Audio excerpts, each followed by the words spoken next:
Listen, man, we are here for Deuce Geralds' big day. Make some noise for him, please.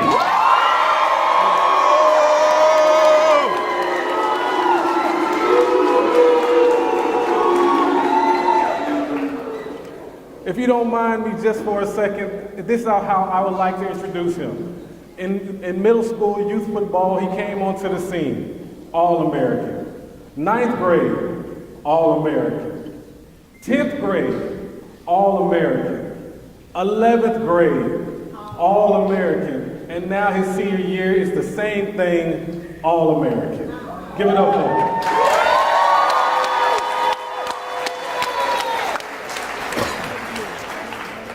Before we get started with Deuce's decision, I want to bring up Coach Swick. Fantastic coach. Come on up here, Coach.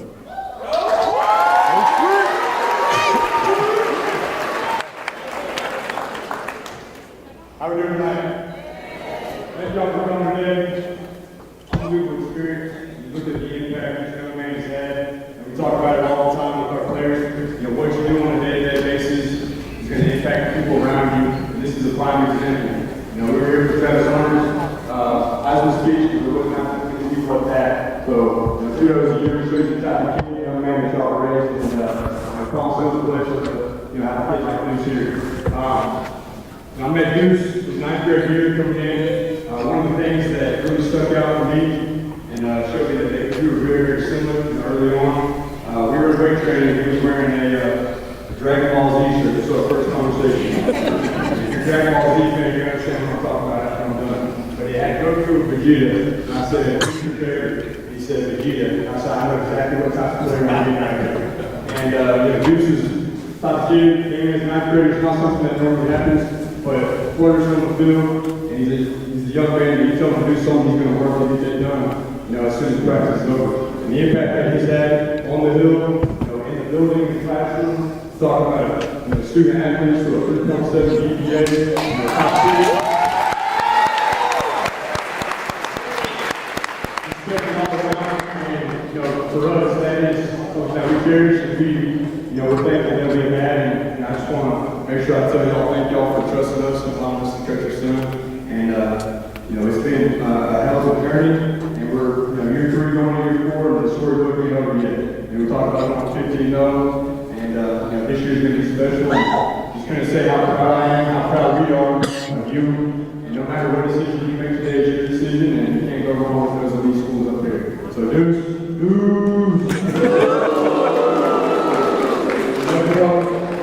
Go ahead.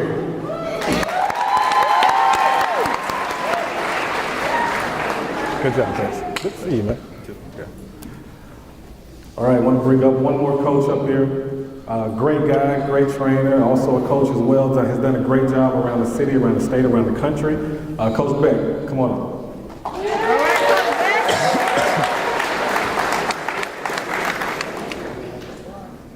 Super. You good with me? I'll take it. Go ahead. Okay, so super excited. You know, we just had one of these with Trailhead a couple weeks ago, and I'm gonna leave all the real good stories till signing day. But the biggest thing I want to talk about is how we were able to keep this young man here for 1 year.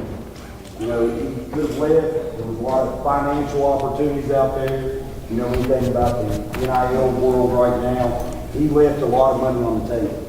And when we sit down and talked about that, I said, what can I tell you that's going to help you come back? Because obviously he's a great player. I want him back. He said, legacy. That was the one word. He wanted to leave his legacy. Now, you have to understand, we just had the Heisman Trophy here.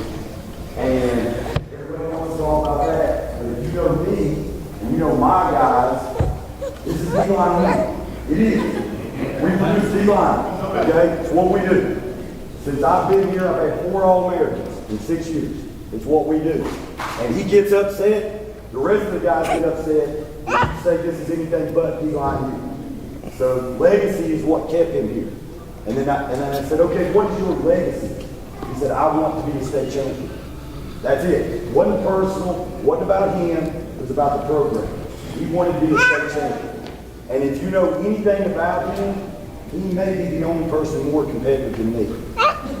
We go out and practice some days, trust me. We got a lot of one-on-one conversations, and I won't talk about all those. And then I said, okay, what's your individual goal? He said, I want to be a 4-time All-American. Well, you check that box. Then I said, what else? He said, I want to be, because I had to bring it to his attention. He said, I want to be the national career sack holder. He's 12 away. He's got 37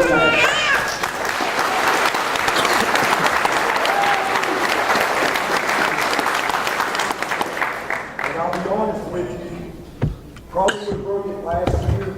We sat down, him, Trail Webb, a couple other guys, and he was very unselfish. He said, if you move me inside, it creates more mismatches for us as a defense. So we moved him inside. Obviously, his production maybe was not as great as sack numbers, but he was willing to do that, and it helped us get to the third round of the playoffs. The last thing I want to say is a little bit about his career stats, because a lot of people don't understand just how dominant he has been. So we do a thing here called the habit chart. And that's what we create on defense. That's what we're trying to do. We're trying to play with as much habit and create as every play. You're talking about a team in 3 years that has 90 career hurries, 77 TFLs, and 37 and a half career sacks. Those are like unbelievable. Okay, if he's playing in the NFL, those are all big numbers. Okay, so just understand that the individual stuff that everybody talks about is not what kept him here at College Hill. He is truly an eagle and one to leave his mark just not here, but on the young kids. I've never seen a guy just sit there. This is the one story I'm going to tell real quick. We're playing Mill Creek. We lose on the final play. I had to help him off the field. You remember that? Devastated. Devastated. He was inconsolable. I'm literally having to carry this big guy off the field. Kids were coming up to him at the bottom of the hill, asking for his autograph, his gloves, whatever they could get, and he literally instantly started doing it. No complaining, no get out of my face, no whatever. Stopped dead in his tracks, probably signed 30 autographs. Gave his gloves, gave all the stuff. So this is a kid who truly, this community can be proud of. So that's the last thing I want to say is great individual.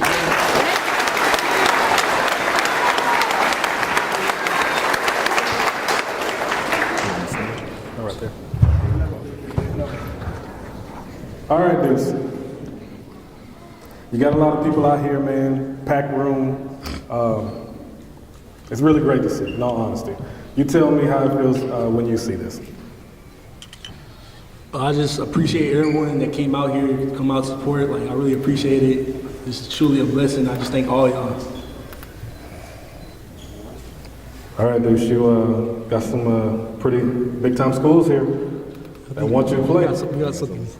That want you to play. And then we got a video of that. I got you. Tell me, how does it feel to be recruited by these type of schools? You know, being recruited by these schools is, like I said, truly a blessing. You know, just working hard, keeping God first, and obeying my parents. You know, like, this is all possible by anybody, because this used to just be a dream at some point. So, like, yeah, like, I really just appreciate all of it, and appreciate my parents, and yeah. All right, before we get into this, Dad, I gotta put you on the spot. Everybody knows Big Deuce. That's what I'm gonna call him, Big Deuce Dad. Been around for a long time, has worked with kids all over the country and all over the state. How does this feel for you this day, in this moment? Overwhelmed. Gotta be.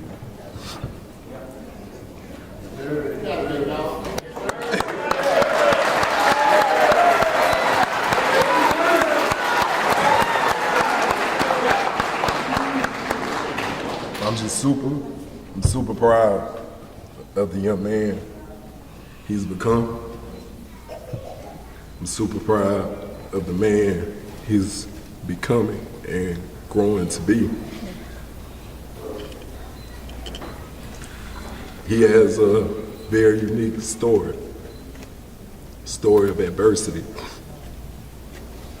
story of overcoming and finding a deeper, stronger power from within. And he's knocked it out of the park.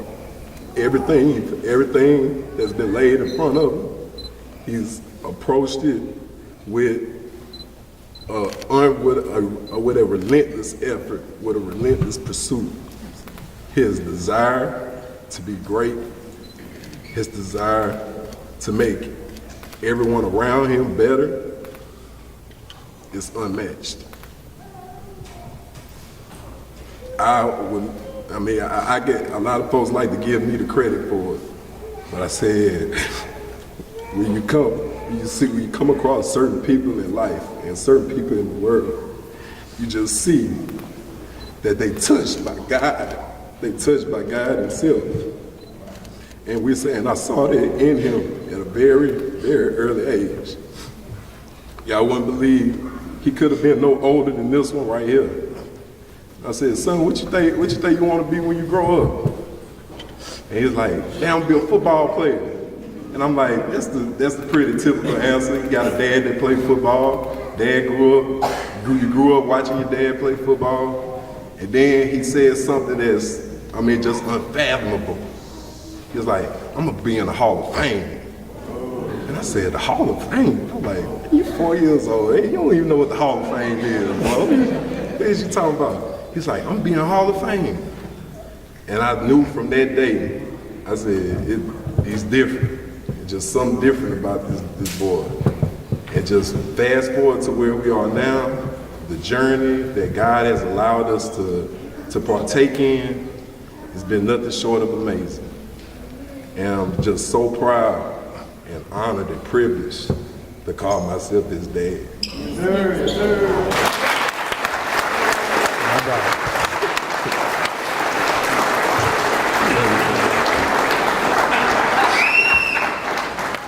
Great job. All right, Deuce. Oh, and one last thing, we got a short video that we want to share with everyone in this room. So.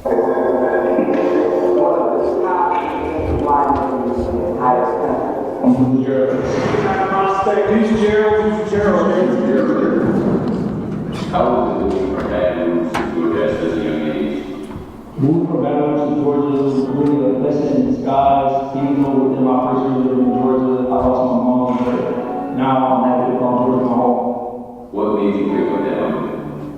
Football was always my dream growing up since I was 4 years old. Watching my dad play professional football, college football growing up, so it was always my dream to play football. Take me through your career. My youth career, I started off playing in Scotland with Daverin Deuce Geralds, then I moved over to Zachary, playing for the Broncos, and then I moved to Georgia. I played for Peachtree for 8 years, College for 9 years, and for the rest of my youth career, I played for the Wildcats for 3 more mini championships. When did you implement training into your game? I trained for football my whole life with my dad, but in 6th grade I started working with Marcus Howard, getting better every day, going in the sand pit, on the field, and working as much as I could to get better. Deuce Geralds, he's playing his second varsity game tonight. He already has 14 college offers. His head coach, Lenny Gregory, says he could possibly be the next coming of Robert Kimdichie, if not better. And there's Deuce Geralds. Coming in and bringing that play. How was your transition into high school? My 8th grade year transitioning to my freshman year, I was blessed enough to have 16 offers before I even touched the high school football field. The expectations was high and the pressure was a privilege, but I was able to overcome it and exceed my expectations. Walk me through your 9th grade year at College. My 9th grade year at College was something special. Individually, I was able to rack up 10.5 sacks in the very first game of my high school career. I had 2 sacks in the first half against Life Christian, and we won that game. So my 9th grade year was just amazing. My 10th grade year, I had racked up 14 sacks. I had around 80-something tackles.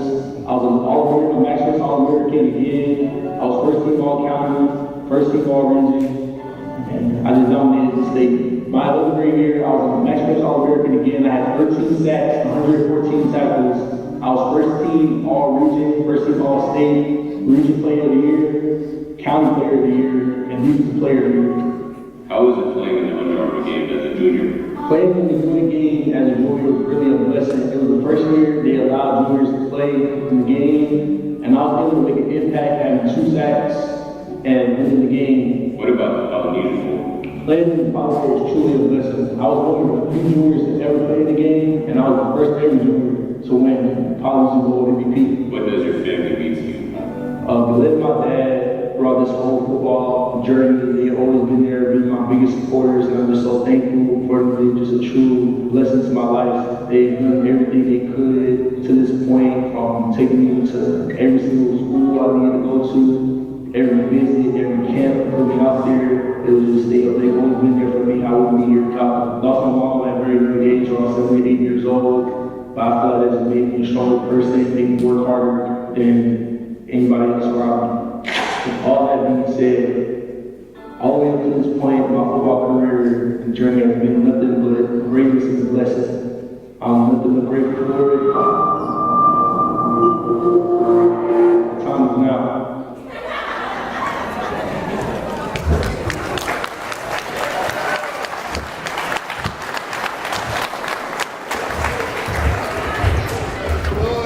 You ready? I'm ready. All right, Deuce. Everybody around the country wants to know now. Take it away. I know the wait been long, but for the next 3 to 4 years, I'll be taking my talents to.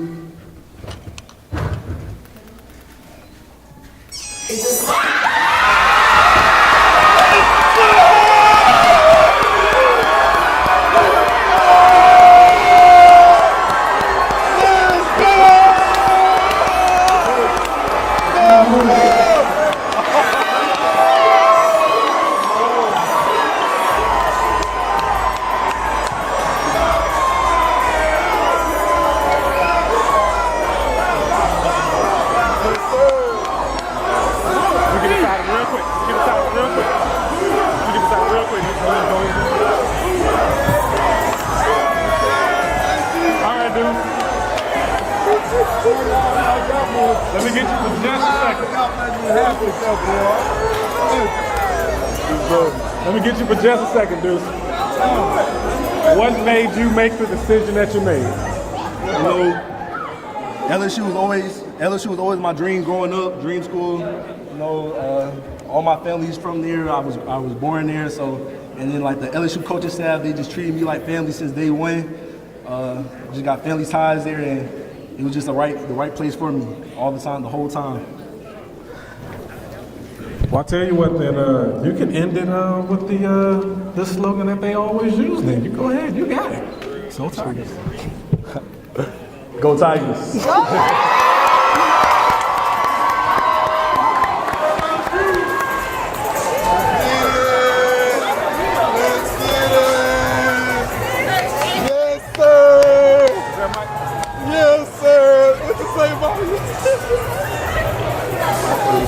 After questions, right?